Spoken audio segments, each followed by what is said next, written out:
믿음으로 따라하세요. 하나님, 오늘도 큰 은혜 주실 줄 믿습니다. 옆 사람 축복해 주세요. 성령의 능력으로 세상도 마귀도 이깁시다. 아멘. 사랑이 얼마나 가치 있고 핵심적인 것인지 성경은 곳곳에서 말씀을 해주고 계셔요. 고린도전서 13장 1절에 이렇게 말씀합니다. 내가 사람의 방언과 천사의 말을 할지라도 사랑이 없으면 소리나는 구리와 울리는 꽹과리가 되고. 시우가 가끔 와서 노는데 겁나게 시끄러워요. 겁나게 시끄러워요. 어떨 때 제가 시험 들게 생겼어요. 그래서 야, 너 방에 가서 놀아 이럴 때가 있어요. 그런데 여러분, 사람의 목소리보다 더 시끄러운 게 꽹과리 소리 아니겠어요? 꽹꽹꽹꽹꽹꽹꽹꽹꽹. 사물놀이 할 때 그 관람하느라고 들으면 괜찮지만 평상시에 안방에서 꽹과리에 두들겨 보세요. 너무 정신 못 차릴 겁니다. 그런데요, 사람의 방언, 천사의 말, 그렇게 아름답고 화려하고 섬세하고 멋진 화술을 가진 사람의 말조차도 사랑이 빠져 있으면 하나님 앞에는 시끄러운 꽹과리 소리와 다름이 없답니다. 그러니까 사랑이 없으면요, 기도 요청한 것도 소용이 없는 거예요. 말 잘하는 것도 소용이 없는 거예요. 자, 또 어떻게까지 이야기를 끄집어내느냐? 이렇게 말씀합니다. 내가 예언하는 능력이 있어 모든 비밀과 모든 지식을 알고 또 산을 옮길 만한 모든 믿음이 있을지라도 사랑이 없으면 내가 아무것도 아니요. 고린도전서 14장에 보면은요, 방언 기도할 줄 아는 사람은요 반드시 통역하기를 기도하래요. 왜냐하면 방언으로 기도하는데 통역의 은사가 없어서 그 내용이 무엇인지를 모르면 영은 열매를 맺히는데 마음은 열매를 맺히지 못한다는 거죠. 여러분, 방언 기도하는 사람들 꽤 많은데 통역을 달라고 기도하셔요. 저쪽에 민우가 금요일 때 받았나 예배 시간에 기도하다가 방언을 받았다고 하더라고요. 최근에 알았어요. 감사할 일이죠. 통역 달라고 기도하세요. 그러면 내가 방언으로 기도하는 내용이 어떤 내용인지 알게 돼요. 그 내용을 알고서 기도하면 영과 마음이 같이 열매를 맺게 되는 거예요. 근데 그 고린도서 14장에 보면은요, 이 방언과 방언 통역의 은사보다 더 이렇게 비중 있게 다뤄지는 은사가 나와요. 그게 뭐냐면 예언의 은사입니다. 예언하기를 사모하라. 아주 구체적으로 말씀하고 있어요. 근데 오늘 조금 전에 인용한 구절에 보면은 그 예언의 은사도 사람마다 천차만별해요. 예언이면 믿음의 분량대로라고 말씀하고 있죠. 믿음의 분량대로 예언의 은사가 다 다르거든요. 정말 깊은 예언의 은사를 받은 사람이 따로 있어요. 그 본문에 등장하는 예언의 은사는요, 정말 대단한 거예요. 그러니까 모든 비밀과 모든 지식을 알 만큼의 예언의 은사니까 다니엘급 되는 거죠. 예레미야급 되는 거죠. 엘리야급 되는 거죠. 대단한 거죠. 게다가 믿음의 역사가 나타나요. 믿음의 능력이 나타나요. 네 믿음대로 될지어다. 네 믿음이 크도다. 네 믿음이 너를 구원하였으니 평안히 가라. 그만큼 믿음이 중요한 부분인데 얼마나 대단한 믿음이냐. 산을 옮길 만한 믿음. 내 인생을 가로막고 있는 거대한 장애물, 산과 같은 장애물을 옮겨버리고 치워버릴 만큼의 역사를 나타내는 대단한 믿음. 그러니까 이런 예언의 은사와 이런 믿음의 은사를 가지고 있으면요, 정말 강력한 거죠. 정말 부러움의 대상이 될 만하죠. 근데 성경은 뭐라 얘기하느냐? 그런 예언의 은사와 믿음의 은사가 있다 치더라도 사랑이 빠져버리면 나는 아무것도 아니다. 하나님 앞에 아무것도 아니라는 거예요. 그렇죠. 달리지 못하는 자동차인 거죠. 물에 뜨지 않는 배인 거죠. 물속에 가라앉지 못하는 잠수함인 거죠. 하늘을 날지 못하는 비행인 거죠. 폼은 나는데 본질을 놓쳐버린 거예요. 왜냐하면 사랑이 본질이거든요. 또 이렇게 말합니다. 내가 내게는 모든 것으로 구제하고 또 내 몸을 불사르게 내어줄지라도 사랑이 없으면 내게 아무 유익이 없느니라. 모든 것으로 구제한다. 여러분, 사람은 탐욕에 물들어 삽니다. 탐심은 곧 우상숭배라고 말씀하고 있죠. 오늘 오전에 남전대 성경 공부에서도 이 부분이 나왔어요. 예수님은 너희가 재물과 하나님을 겸하여 섬길 수 없다고 말씀하셨어요. 왜냐하면 사람의 진짜 우상은 제우스가 아니에요. 바알이 아니에요. 아세라가 아니에요. 돈이에요. 돈 때문에 울고 웃습니다. 그래서 하나님과 재물을 겸하여 섬길 수 없다고 그래요. 자, 그런데 하나님께 쌓아놓는 방법이 있어요. 재물을. 첫째는 헌금을 하는 거예요. 둘째는 선교에 쓰는 거예요. 셋째는 구제하는 거예요. 특별히 이 구제하는 것에 대해서 성경이 많이 강조를 하는데, 이 구제는 하나님께 구워주는 것이라는 표현이 나와요. 여러분, 하나님께 구워드리면 하나님이 이자를 톡톡하게 쳐서 우리에게 대갚아 주셔요. 그게 구제라는 거예요. 근데 어느 정도로 구제하느냐? 이 본문은 상당히 그 표현을 극대화시키는데, 내게 있는 모든 것으로 구제하고, 워런 버핏이 구제를 되게 많이 해요. 그래서 존경을 받는 기업가죠. 우리나라 기업가들도 좀 배워야 돼요. 워렌 버핏을 따라서 빌 게이츠도 합류를 했죠. 사실은 이제 빌 게이츠가 만든 게이츠 멜린다 재단에 워렌 버핏이 어마어마한 돈을 기부를 했죠. 그리고 어제자 기사인가요? 미국의 대기업을 일으킨 이 오너들이 이 기부 문화 운동 붐을 지금 일으켜서 어마어마하게 막 일어나고 있어요. 우리나라도 이런 붐이 불면 얼마나 좋을까. 근데 그 대단한 기부가들조차도요, 자기 가진 어마어마한 재산의 일부를 기부하고 구제하는 거예요.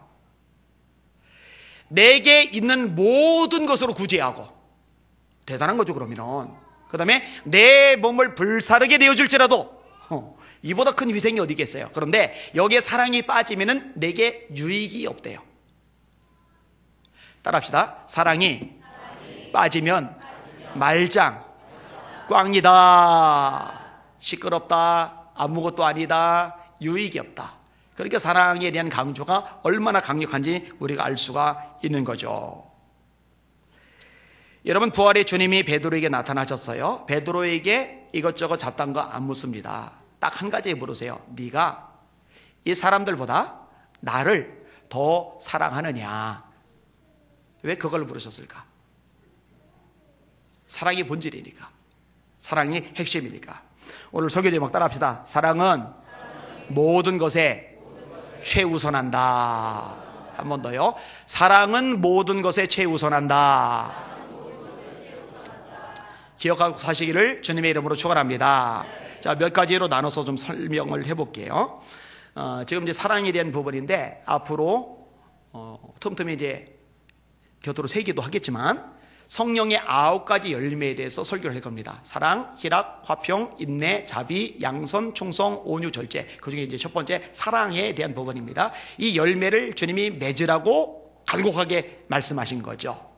세리와는 열매를 맺지 않는 나무마다 찍혀 불에 던져지리라 라고 말씀하고 계시죠.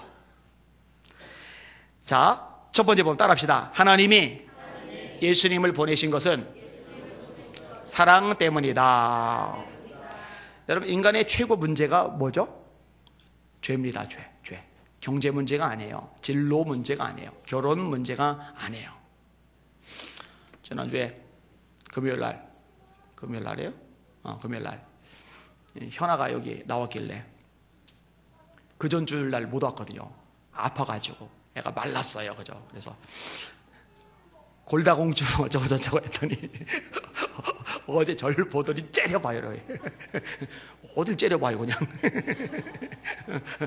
자기 시집 다 갔다고. 자기 시집 다 갔다고. 시집 가야죠. 그죠? 장가도 가야죠. 근데 시집 가는 문제, 장가 가는 문제, 이보다 더 중요한 문제가 있어요. 그게 뭐냐면 죄를 해결하는 겁니다. 왜냐면 죄 때문에 사람에게 죽음이 찾아오거든요. 죄 때문에 죽음의 심판이 우리를 기다리거든요. 따라합시다. 한 사람으로 말미암아 죄가 세상에 들어오고 죄로 말미암아 사망이 왔나니. 자, 여러분들은 적어도 예수 믿는 성도들은 제대로 대답해야 돼요. 사람이 왜 죽습니까? 나이 들어 죽어요. 이렇게 말하면 진짜 안 돼요. 제가 얼마나 많이 가르쳤는데 병 들어 죽어요. 이런 문제는 제가 속이 뒤집어지는 거죠. 교통사고 때문에요. 고층 건물에서 떨어져서요. 이렇게 대답하면 그냥 말 들어야 돼요. 아니요. 죄 때문에. 죄로 말미암아 사망이 왔나니 이와 같이 모든 사람이 죄를 지었으므로 사망이 모든 사람에게 이르렀느니라. 왜 모든 사람에게 사망이 이르렀느냐? 모든 사람이 죄를 지었으므로. 이게 로마서 5장 12절이에요. 모든 사람이 죄를 범하였음에 하나님의 영광에 이르지 못하더니. 이게 로마서 3장 23절이에요. 의인은 없나니 하나도 없으며 다 치우쳐 한 가지로 무익하게 되고 선을 행하는 자는 없나니 하나도 없도다. 이게 로마서 3장 10절 이하의 말씀이에요. 죄의 싹은 사망이요. 이게 로마서 6장 23절의 말씀입니다. 너는 흙이니 흙으로 돌아갈지어다. 창세기 3장의 말씀이에요. 죽는 거예요. 그 다음에 죽음 이후에 심판이 기다리는 거예요. 그게 히브리서 9장 27절이죠. 한 번 죽는 것은 사람에게 정하신 것이요. 하나님이 정하셨어요. 너희들은 죽어야 된다, 한 번은. 그래서 이걸 못 벗어나요. 과학이 지금보다 100배 더 발전해도 절대 못 벗어납니다. 생명과학, 게놈 프로젝트, 지놈 프로젝트, 아무리 유전자 지도 읽어대고 첨단 신약을 개발해내도 장담할 수 있어요. 절대로 사람은 죽음을 못 이겨요. 왜냐하면 한 번 죽는 것은 사람에게 정하신 것이라고 하나님이 말씀하셨으니까. 한 번 죽는 것은 사람에게 정하신 것이요 그 후에는 심판이 있으리니, 이 심판, 지옥을 다른 표현으로 뭐라고 말하죠? 둘째 죽음, 둘째 사망이라고 말하는 거예요. 두려워하는 자들과 믿지 않는 자들과 흉악한 자들과 살인자들과 음행자들과 술객들과 온갖 거짓말을 지어내는 자마다 불과 유황으로 타는 못에 참여하리니 이것이 곧 둘째 사망이라. 죄 때문에 죽어요. 죄 때문에 지옥에 가요. 따라서 이 죄를 해결해 주지 않고서 구원을 말하고 천국을 말하고 극락을 말하는 것은 그 종교가 아무리 구제 좋은 일 선한 일 많이 행해도 사기치는 거예요. 죄를 해결해 줘야 돼요. 이 죄를 해결할 방법이 인간에게 없어요. 그래서 하나님이 이 죄를 해결하시기 위해서 구약에는 제사 제도를 두신 것이고, 이 제사 제도의 완성으로 마침내 하나님께서 예수님을 보내신 줄 믿으시길 바랍니다. 자, 예수님에 대한 예언의 말씀, 다음 주에 외울 구절인 거죠. 제가 가장 많이 인용하는 거죠. 왜냐하면 구약에 복음이 있기 때문에 그래요. 그는 실로 우리의 질고를 지고 우리의 슬픔을 당하여, 그는 우리는 생각하기를 그가 하나님에게 징벌을 받아서 고난을 당한다 하였노라. 그가 찔림은 우리의 허물을 인하며 그가 상함은 우리의 죄악을 인함이라. 그가 징계를 받음으로 우리가 평화를 누리고 그가 채찍에 맞음으로 우리가 나음을 입었도다.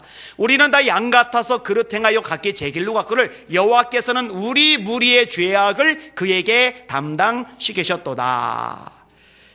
그리고 신약에서 예수님의 수태고지와 더불어 이 부분이 명확하게 드러납니다. 예수 그리스도의 나심은 이러하니라. 그의 어머니 마리아가 요셉과 약혼하고 성령으로 잉태된 것이 나타났더니 그의 남편 요셉은 의로운 사람이라 저를 드러내지 아니하고 가만히 끊고자 하여 이 일을 생각할 때에 내 애가 아닌 누군가의 애가 생겼어요. 근데 드러내면 마리아가 돌맞아 죽어요. 복수심이 들만도 하지만, 이가 갈릴 만도 하지만, 나하고 약혼해놓고 딴 놈의 애를 배? 넌 죽었어. 이렇게 말할 만도 하지만 그 남편 요셉은 의로운 사람이라 저를 드러내지 않고 이 일을 생각할 때에 조용히 파혼하자. 굉장히 수준 있는 사람이죠. 너그러운 사람이죠. 생각할 때에 주의 사자가 현몽하여 가로되 다윗의 자손 요셉아 네 아내 마리아 데려오기를 무서워 말라. 그에게 잉태된 자는 성령으로 된 것이라. 아들을 낳으리니 이름을 예수라 하라. 이는 그가 자기 백성을 그들의 죄에서 구원할 자이심이라. 우리가 예수 부르는데 예수 이름의 뜻이 뭐냐? 따라합니다. 자기 백성을 그들의 죄에서 구원할 자. 제가 불시에 묻더라도 대답하셔야 돼요. 예수 이름의 뜻이 뭐요? 예수 이름의 뜻이 뭐요? 근데 맨날 부르는 예수님의 이름의 뜻도 모르면은 그 예수 믿는 건지 뭔지 도대체. 그러면 안 돼요. 다시 한번. 자기 백성을 그들의 죄에서 구원할 자. 그게 예수라는 이름의 뜻이에요. 이 죄를 해결하기 위해서 예수님을 보내신 거예요. 자, 그런데 하나님이 이 죄를 해결하기 위해서 예수님을 보내셨는데 이 보내신 근본 이유가 뭐냐? 사랑이란 거죠. 자, 요한복음 3장 16절 다 같이 시작. 하나님이 세상을 이처럼 사랑하사 독생자를 주셨으니 이는 저를 믿는 자마다 멸망치 않고 영생을 얻게 하려 하심이니라. 자, 하나님이 예수님을 보내셨어요. 예수님이 오셔서 우리가 구원받을 문이 열린 거예요. 자, 그런데 예수님을 보내신 이유가 뭐라고요? 사랑 때문에. 우리가 아직 연약할 때에 기약대로 그리스도께서 우리를 위하여 죽으셨도다. 의인을 위하여 죽는 자가 쉽지 않고 선인을 위하여 용감히 죽는 자가 혹 있거니와 우리가 아직 죄인 되었을 때에 그리스도께서 우리를 위하여 죽으심으로 하나님께서 우리에게 된 자기의 사랑을 확증하셨느니라. 사랑 또 나오죠. 사랑은 여기 있으니 우리가 먼저 하나님을 사랑한 것이 아니요 하나님이 먼저 우리를 사랑하사 화목제로 독생자를 우리에게 보내셨음이니라. 할렐루야. 사랑 때문에 예수님을 보내신 겁니다. 사랑 때문에. 자, 두 번째 따라합시다. 예수님은 오셔서 사랑의 삶을 사셨다. 제가 어린 시절에도 성경을 읽었는데 성경을 읽었던 이유는 딱 하나예요. 참 낙이 없죠. 나를 아껴주는 사람도 별로 없고 반겨주는 사람도 별로 없고 몸은 힘들고 악몽은 꿔대고 사는 게 너무 고달프고. 근데 성경을 읽으면은요 이 예수님은 저를 밀어내지 않으시는 거예요. 이 예수님은 제 손을 뿌리치지 않으시는 거예요. 이 예수님은 나를 너무너무 사랑해 주시는 거예요. 그러니까 성경이 좋을 수밖에 없는 거예요. 여러분, 막달라 마리아는 7 귀신이 들렸죠. 귀신 하나만 들어가도 정신 못 차릴 텐데 7 귀신 들렸으니 얼마나 흉악하겠어요. 그죠? 우리 유리가 이쁘지만, 우리 나니 선생님이 이쁘지만 7 귀신 들어가면은요 이상현 전도사님이 쳐다보겠어요. 그죠? 생각해봐요. 아무리 이뻐도 7 귀신 들려서 머리 막 산발해가지고 꽃 꽂고서 그냥 막 이러고 돌아다녀봐요. 그거 매력 있나? 그 사람 구실 못하죠. 상종도 안 하죠. 슬슬 피해가죠. 우리에게 드물게 이상한 아줌마 한 분이 와요. 막 경찰도 막 오고 가고 그랬는데 그냥. 그죠? 놀래키는 거예요. 깜짝 놀라는 거예요. 이게 사람 되지 받지 못하는 막달라 마리아인데 예수님이 멀쩡하게 만드시잖아요. 이런 그 막달라 마리아 주님의 사랑을 너무 크게 받았잖아요. 은혜를 너무 크게 받았잖아요. 그러니까 여인의 몸으로 무덤 속에 있는 예수님에게 간다고 달려가는 거예요. 그걸 로마 군인들이 지키고 있는데 시커먼 무덤에 남자들만 진치고 있는데 여자 입장에서 얼마나 무섭고 겁이 날 만합니까? 그런데 가는 거예요. 그래서 부활의 예수님을 첫 번째 만난 사람은요 사랑받는 제자 요한도 아니고 수제자 베드로도 아니에요. 막달라 마리아였어요. 이런 마가복음 5장의 거라사에 귀신 들린 사람 이야기는 저에게 늘 묵상거리가 되는 주제입니다. 여러분, 예수님이 사역을 하시고 피곤하셨잖아요. 그럼 쉬셔야 되는데 제자들 보고 배 타고 건너가재요. 그러니까 몇 명이 건너가는 거예요? 13명이. 어마어마한 사역이 기다리고 있어요? 아니요, 딸랑 정신 나간 인간 하나가 기다리고 있는 거예요. 귀신이 아주 세게 걸려가지고 집에 못 구하는 거예요. 사회생활 멀쩡하지 못한 거예요. 무덤 사이에 거주하는 거예요. 돌멩이 가지고 자기 몸을 찍어대가지고 온몸이 상처투성 흉터숭이에요. 그렇게 버림받은 한 사람, 형편없는 한 사람을 만나기 위해서 13명이 배를 타고 이동하는 거예요. 얼마나 비효율적인 일입니까? 건너가서 고쳐내요.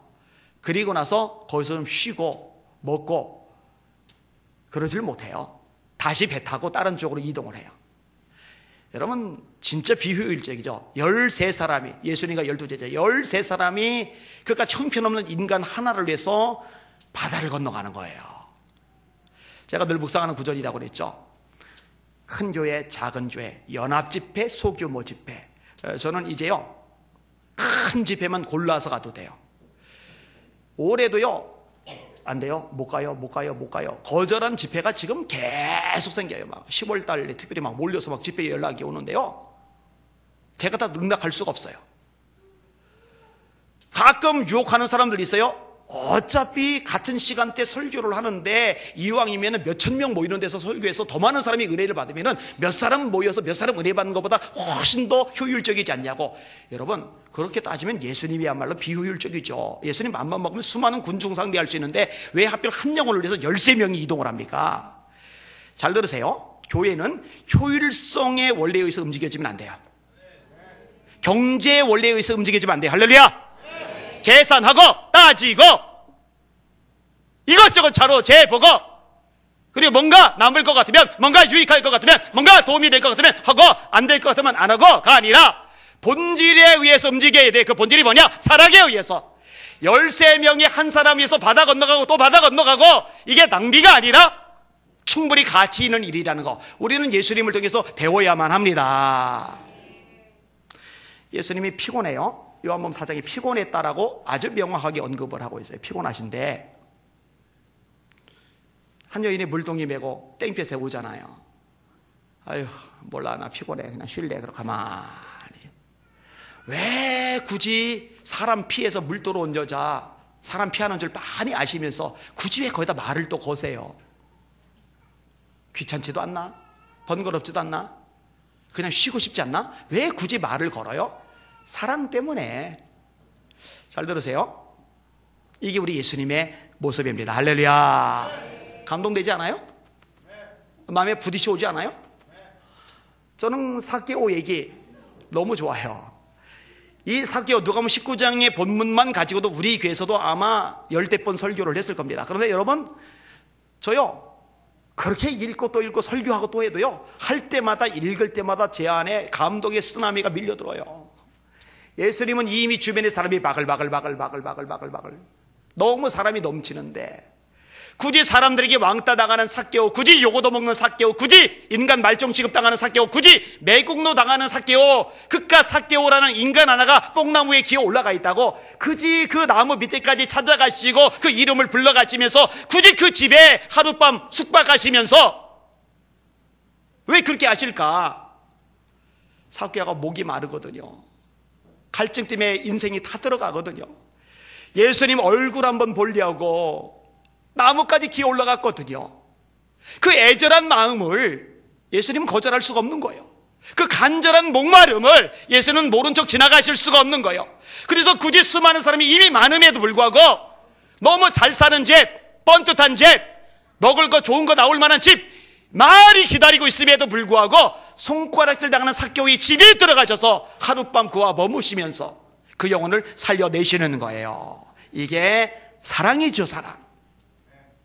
예수님의 삶 자체는요, 사랑이에요. 사랑을 빠지면은 해석이 되지 않습니다. 세 번째 보면 따라합시다. 십자가는 사랑의 정점이다. 산 올라갈 때 계속 올라가면은 정상에 도착하죠. 예수님의 인생 자체가, 삶 자체가 사랑이에요, 사랑. 근데 그 사랑의 끄트머리 정점에 뭐가 있느냐? 십자가가 있는 거예요. 예수님이 이렇게 말씀하십니다. 사람이 친구를 위하여 목숨을 버리면 이보다 더한 사랑이 없나니 나는 너희를 위하여 목숨을 버리노라. 요한복음 10장에 보면은 버리노라 내가 빼앗기는 것이 아니라 버리노라 라고 계속 말씀하시는데, 버리는 것과 빼앗기는 것은 하늘과 땅만큼 차이가 크죠. 빼앗기는 것은 힘이 없어서 할 수 없이 내주는 건데, 버리는 것은 힘이 있어요. 내주지 않아도 돼요. 그럼에도 불구하고 그냥 손을 펴고 내주는 거예요. 예수님은 목숨을 빼앗기신 게 아닙니다. 예수님은 목숨을 버리신 겁니다. 버리신 이유는 명확하게 성경에서 말씀하고 있는 대로 사랑 때문입니다. 내 너를 위하여 몸버려 피 흘려. 몸 버리셨대요. 피 흘리셨대요. 이게 주님의 사랑입니다. 너희 안에 이 마음을 품으라. 곧 그리스도 예수의 마음이니 그는 근본 하나님과 본체시나 하나님과 동등됨을 취할 것으로 여기지 아니하시고 오히려 종의 형체를 가져 사람들과 같이 되었고 사람의 모양으로 나타나셨으며 자기를 낮추시고 죽기까지 복종하셨으니 십자가에 죽으심이라. 그때 그 무리들이 예수님 못 박았네. 녹슨 세계의 그 못으로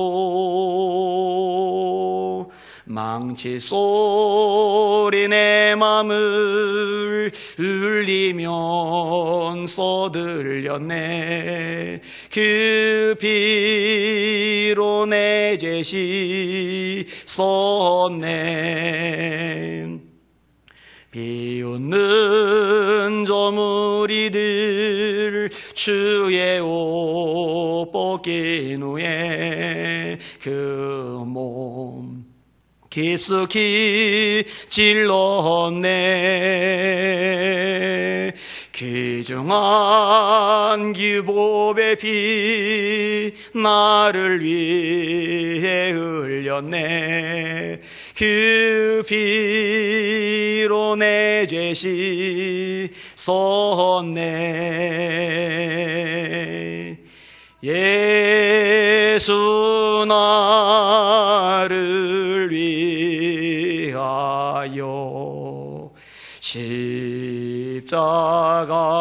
십자가를 질 때 세상 죄를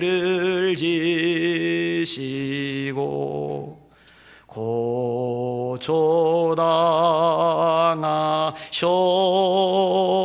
고초당하셨네. 예수여 예수여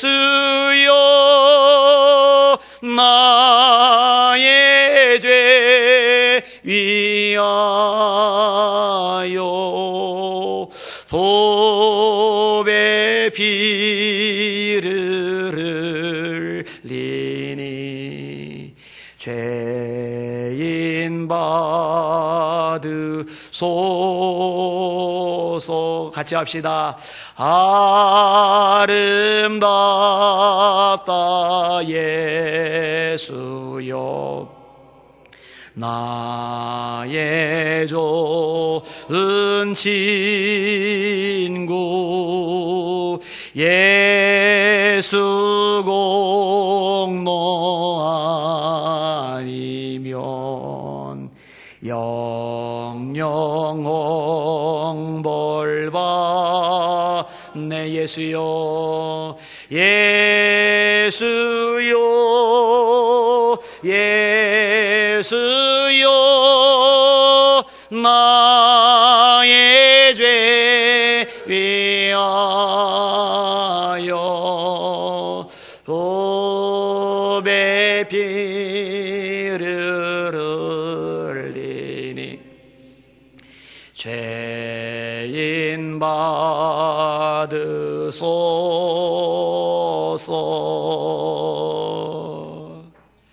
십자가는 헌신이죠. 십자가는 내려놓음이죠. 십자가는 희생이죠. 십자가는 자기 비움이죠. 예수님의 사랑의 정점이 바로 십자가입니다. 사랑하기 때문에 그렇게 하신 거죠. 십자가는 결론 사랑인 거죠. 여러분, 사랑은요 자기 비움이 없이는 가짜입니다. 사랑은요 쓰고 없이는 가짜입니다. 사랑은 헌신과 희생이 빠지면은 가짜입니다. 십자가에서 우리는 그것을 볼 수가 있는 거예요. 그래서 믿음의 역사라고 말해요. 믿음의 역사가 따라오니까. 소망의 인내라고 말해요. 소망에는 인내가 따라오니까. 사랑의 수고라고 말해요. 왜냐? 사랑에는 수고가 따라오니까. 사랑하는데 헌신하지 않는다. 사랑하는데 봉사하지 않는다. 사랑하지 않는데 비우지 않는다. 살아가지 않는데 희생이 없고 수고가 없다. 그건 거짓말이니까. 사랑의 수고라고 성경은 말씀하고 계시는 겁니다. 윌리엄 부스라고 있죠. 여러분이 잘 아는 구세군, 사서남비로 연결되는 이 구세군을 창립한 분이 윌리엄 부스입니다. 윌리엄 부스가 런던의 어느 지역에 예배를 드리다가 감동을 받아요. 가난하고 헐벗고 버림받고 고통당하고 사람 대접 못 받는 사람들에 대한 감동을 받아요. 그리고 집으로 달려가자마자 아내한테 이렇게 말합니다. 여보, 드디어 하나님이 나를 부르신 소명을 내가 발견했어.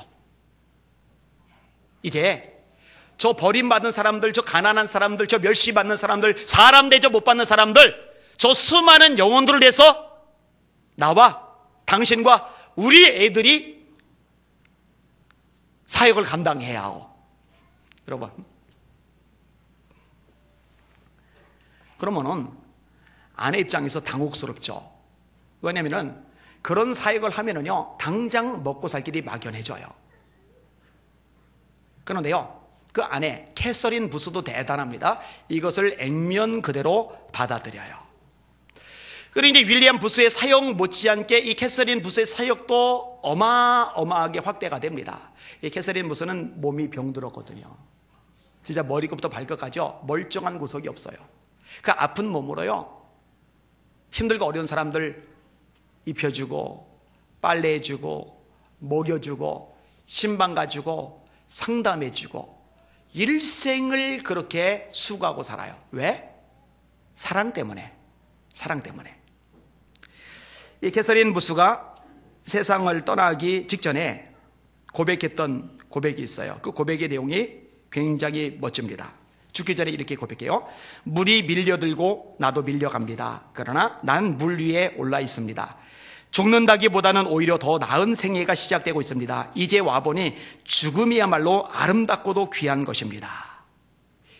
이제 보니 죽음이야말로 아름답고 귀한 것입니다. 왜냐? 평생 주님을 사랑했고 그 사랑 때문에 헌신했고 내려놓았고 비웠고 수고했고 이렇게 살았으니 주님의 상급이 기대가 되는 거예요. 천국이 소망이 되는 거예요.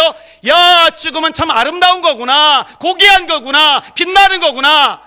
물이 밀려들듯이 내게도 이제 죽음이 밀려드는데 나는 그 물 위에 서 있습니다 라고 고백을 하는 거예요.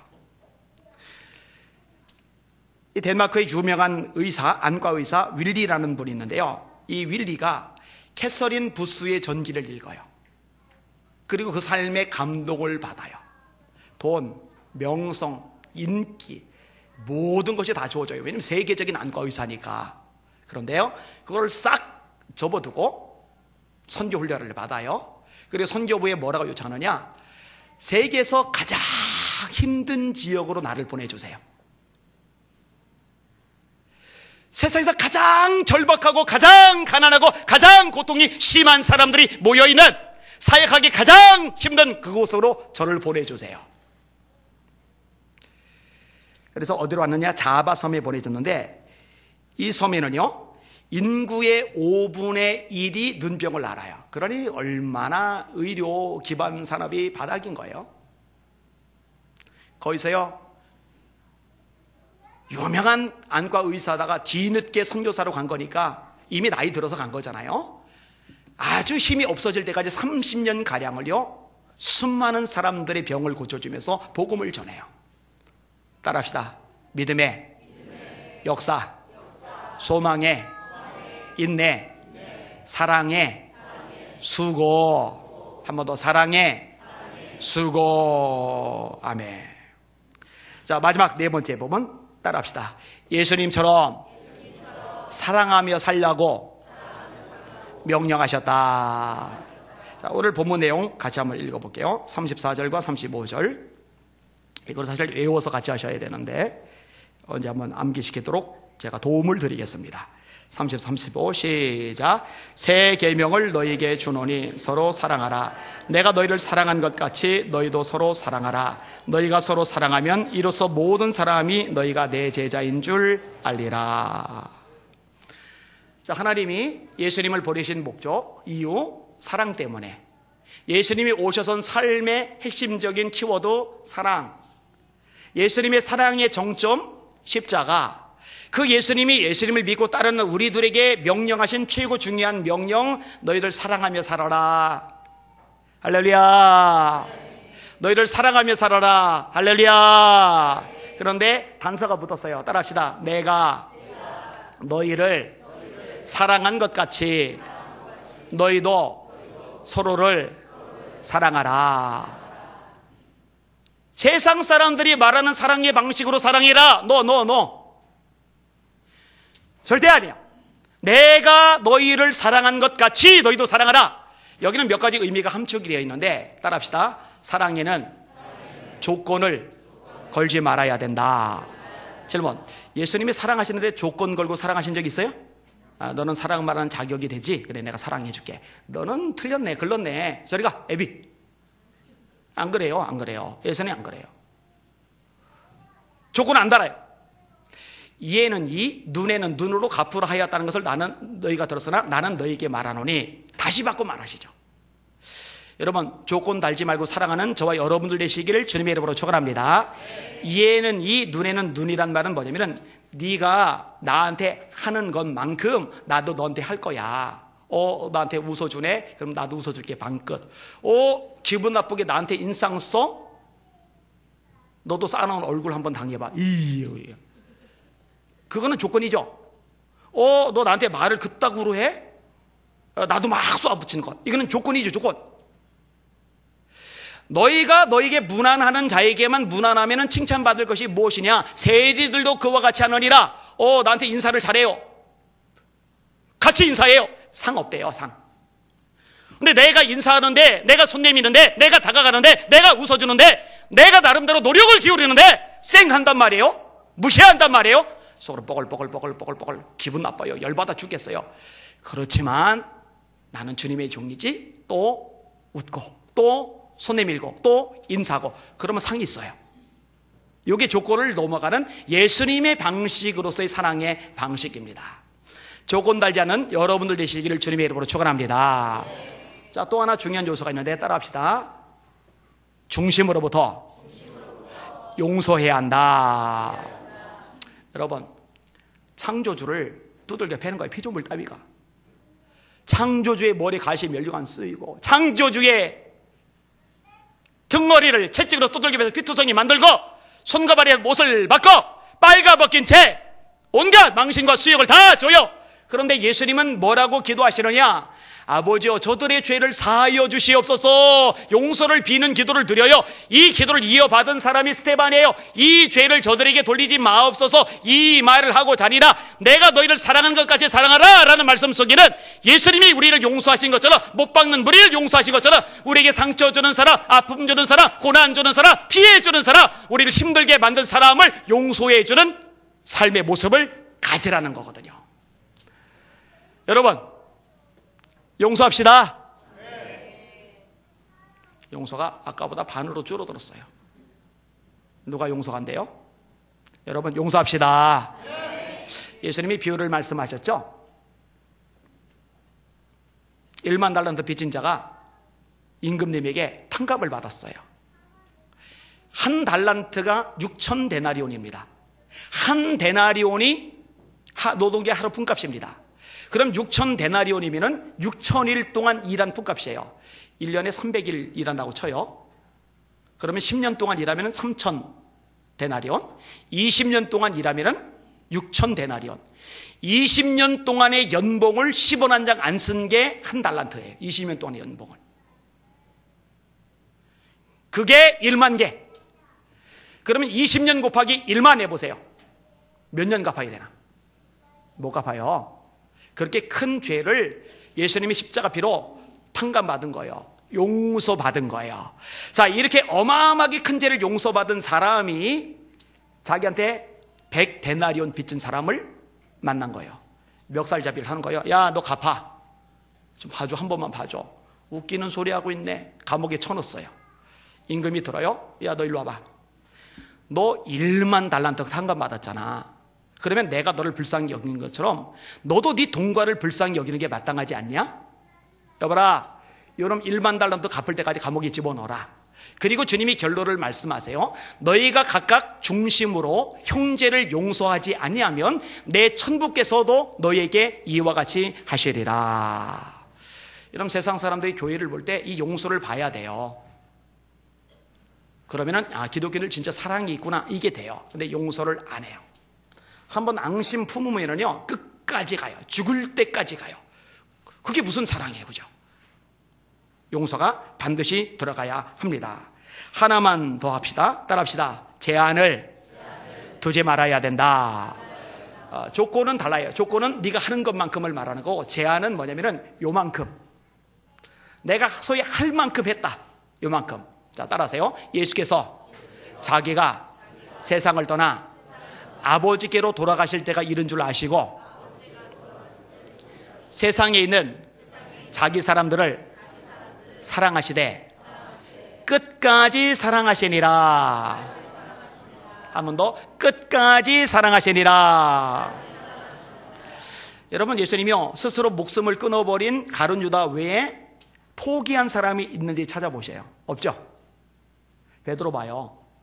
부활하신 다음에 만나 주셨잖아요. 3번이나 예수님 부인하고 3번째는 저주까지 하며 부인했던 그 인간을 부활의 주님이 만나 주셨어요. 만나셔서 멱살잡이 안 했죠. 싸다고 안 내렸죠. 막 밟아버리지 않았죠. 너 어떻게 3년 동안 내 밑에서 배웠는데 나를 저주까지 해, 이 못된 인간아, 이렇게 안 하셔요. 그러면 감지덕지하게, 야, 부활의 주님께서 나를 용서하셨네, 참 감사하네, 나를 만나주시네, 참 감사하네, 이래야 되는데 나 물고기 잡으러 갈래, 옛삶으로 돌아가 버려요. 그러니까 나머지 제자들도 나도 갈게 떼거지로 몰고 갈릴리 바다 예수님 만나기 이전의 삶으로 되돌아가 버려요. 세상에 이런 인간이 어디 있어요? 이게 자기 발로, 자기 힘으로, 자기 의지로 예수님께 되돌아올 마음이 없어요.